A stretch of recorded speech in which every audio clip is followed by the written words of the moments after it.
Easy people. Right, for today's fun antics and mucking about, we're looking at a Triumph Dolomite 1500, and we've got a problem with the water pump. Now, it's not an awful lot of room to give you clearance at this point, but if you undo the mounting bolts here on the radiator mounting bracket, so it's 3 down this side, 3 down, and leave the bottom ones in, drain out the cooling system, and then you can actually tilt that radiator forwards. If you tilt it forwards, you get enough gap to comfortably take out the water pump with the fan assembly on it without having to completely remove the radiator. It seems that the trick is, now I've taken the fan off of this particular pump so that you can see the demonstration as I demonstrate. It'll go in through this area here, just underneath that there, and it'll slide in. I'll do that again because obviously I'm a bit cack-handed doing this one-handed. So you go in underneath that stud and through with the tail of that, and then it'll offer into position. And then hopefully you'll go home. Now then,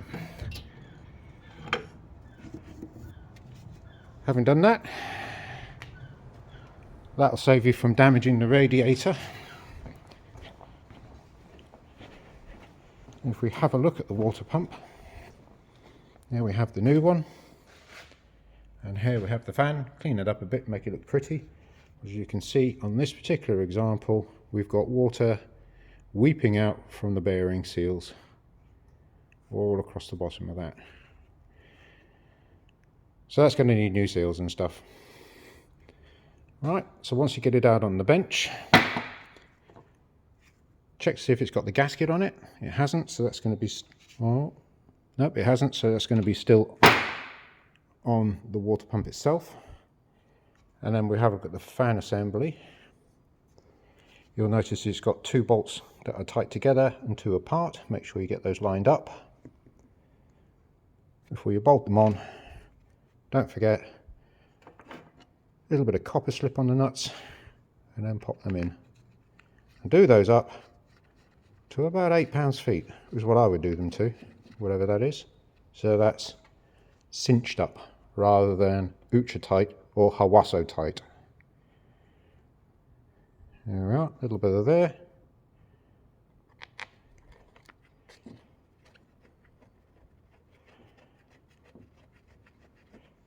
So that's nice and simple and straightforward, isn't it?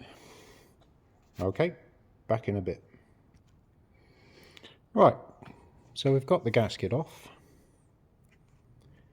and there's a new one with the pump.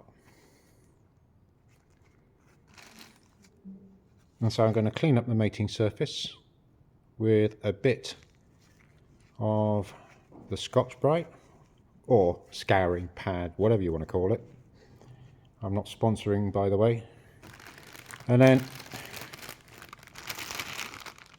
we'll put the gasket in and seal it in with a bit of blue Hylamar.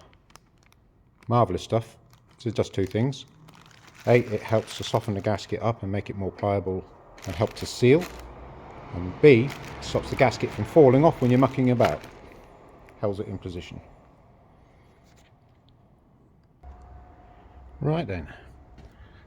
Whilst we were at it, we managed to get a wire brush on some of these studs to clean them up. We've put a little bit of Hylamar on the surface of the pump flange, and now we're going to put the gasket in like that. You only need a little tiny skim of the Hylamar. Literally wants to be a few molecules thick. It doesn't need to be great globules of the stuff.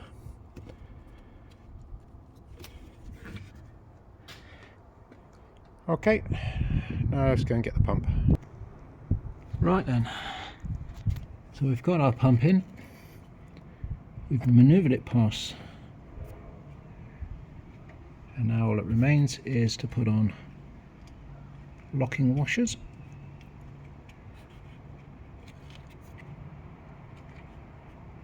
And these really skinny nuts.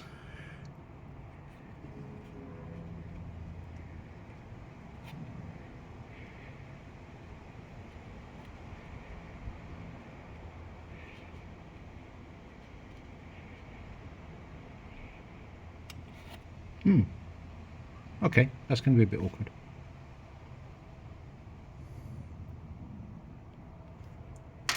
Well, I'm sure by now you get the picture, so I'll catch you on the next one. Laters.